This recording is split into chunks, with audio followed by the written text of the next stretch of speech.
Selamat berjumpa dalam kasih Tuhan segenap keluarga Allah. Kita bertemu kembali dalam saat teduh pagi, edisi Rabu 23 Desember 2020. Kita siapkan firman Tuhan dari Markus 11 ayat 1 sampai 11. Tema kita hari ini, mereka salah paham. Sebelumnya, mari kita berdoa. Tuhan, kami datang mempersembahkan hidup kami. Kami datang bersyukur atas penyertaan dan bimbingan-Mu. Pagi ini dalam kerendahan hati kami rindu membaca dan merenungkan sabda-Mu. Olehnya itu Tuhan, berkatilah kami. Tuntun kami ya Roh Kudus, sehingga firman Allah ini dapat kami mengerti dan kami lakukan di tengah-tengah hidup ini. Ampunkan segala dosa kami ya Tuhan, dan terima kami yang datang berdoa bersyukur. Dalam nama Tuhan Yesus, Tuhan dan Juru Selamat. Amin. Markus 11 ayat 1 sampai 11. Yesus dielu-elukan di Yerusalem. Ketika Yesus dan murid-muridnya telah dekat Yerusalem, dekat Betfage dan Betania yang terletak di Bukit Zaitun, Yesus menyuruh 2 orang muridnya dengan pesan, "Pergilah ke kampung yang di depanmu itu. Pada waktu kamu masuk di situ, kamu akan segera menemukan seekor keledai muda tertambat yang belum pernah ditunggangi orang. Lepaskan keledai itu dan bawalah kemari. Dan jika ada orang mengatakan kepadamu, mengapa kamu lakukan itu? Jawablah, Tuhan memerlukannya. Ia akan segera mengembalikannya ke sini." Mereka pun pergi dan menemukan seekor keledai muda tertambat di depan pintu di luar, di pinggir jalan, lalu melepaskannya. Dan beberapa orang yang ada di situ berkata kepada mereka, "Apa maksudnya kamu melepaskan keledai itu?" Lalu mereka menjawab seperti yang sudah dikatakan Yesus. Maka orang-orang itu membiarkan mereka. Lalu mereka membawa keledai itu kepada Yesus dan mengalasinya dengan pakaian mereka. Kemudian Yesus naik ke atasnya. Banyak orang yang menghamparkan pakaiannya di jalan. Ada pula yang menyebarkan ranting-ranting hijau yang mereka ambil dari ladang. Orang-orang yang berjalan di depan dan mereka yang mengikuti dari belakang berseru, "Hosana, diberkatilah dia yang datang dalam nama Tuhan. Diberkatilah kerajaan yang datang, kerajaan Bapa kita Daud. Hosana di tempat yang maha tinggi." Sesampainya di Yerusalem, ia masuk ke bait Allah. Di sana ia meninjau semuanya, tetapi sebab hari sudah hampir malam, ia keluar ke Betania bersama dengan ke-12 muridnya. Amin. Mereka salah paham. Salah paham solanasang.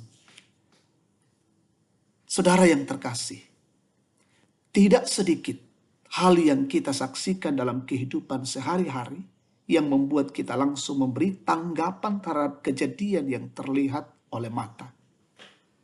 Bahkan dengan melihat orang lain melakukan sesuatu, kita seringkali menilai sesuai yang kita lihat tanpa mempelajari keadaan sebenarnya. Saat memasuki kota Yerusalem, Yesus datang dengan cara yang sangat sederhana dengan mengendarai seekor keledai muda yang belum pernah ditunggangi oleh siapapun. Keledai ini pun diperoleh Yesus tertambat di pinggir jalan tanpa ada yang mengaku sebagai pemiliknya. Yesus menunggangi keledai tersebut hanya dengan alas pakaian dari salah satu muridnya. Yesus datang ke Yerusalem dengan penuh cinta kasih dan kedamaian. Namun yang menarik adalah bahwa penduduk Yerusalem menyebut Yesus sebagai sang pembebas bangsa Yahudi dengan cara menghamparkan pakaian mereka dan menyebarkan ranting-ranting hijau. Seruan mereka memperlihatkan bahwa Raja Yahudi telah datang untuk melepaskan mereka dari belenggu penjajahan, serta untuk mengembalikan kejayaan Daud di masa lampau.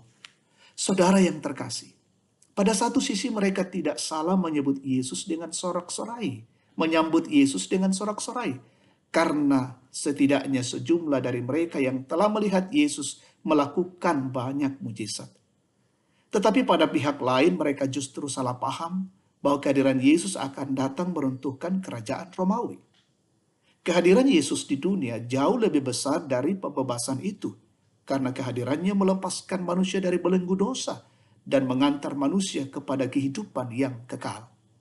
Karena itu, marilah kita bersuka cita bahwa kelahiran Yesus yang akan kita peringati adalah jawaban keyakinan kita terhadap penyelamatan untuk kita.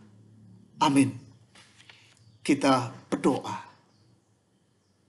Sungguh kami bersyukur dan memuliakan Engkau, Tuhan, atas penyertaan-Mu kepada kami saat ini, atas firman-Mu yang boleh kami dengar, dan biarlah itu tertanam dalam hati dan pikiran kami. Kami jadikan sebagai sulu dan pedoman di tengah-tengah langkah hidup kami. Dalam menyambut Natal ini, Tuhan, kami sungguh bersyukur bagaimana kasih karunia Tuhan mengantar kami lagi boleh menikmati perayaan Natal di tahun 2020. Karena itu persiapkan terus hati dan hidup kami, dan terlebih khusus hari ini ketika kami menjalani kehidupan, Tuhan berkati dan lindungi kami semua. Peliharakan kami bersama dengan keluarga kami. Peliharakan kami dalam berbagai-bagai tugas dan tanggung jawab hari ini. Kami boleh menyelesaikan dengan baik dan untuk kemuliaan Allah. Jemaat yang dalam kondisi sakit, Tuhan sembuhkan. Berduka Tuhan hiburkan. Bergumul Tuhan kuatkan. Bersuka cita karena ulang tahun. Sempurnakan syukur mereka. Dalam masa-masa tua mereka, Tuhan berkati. Kami doakan pemerintah kami, bangsa dan negara ini. Berkati mereka semua. Kami mendoakan semua pejuang garda terdepan hari ini. Tuhan berkati. Dan boleh terus berkarya melayani memutus mata rantai penyebaran COVID-19. Lindungi kami semua dan kami berdoa Tuhan jauhkan kami dari wabah COVID-19. Terima kasih Tuhan, tuntun kehidupan kami hari ini dan senantiasa memuliakan nama Tuhan. Dalam nama Yesus kami berdoa. Amin. Demikian saat teduh kita, Tuhan memberkati.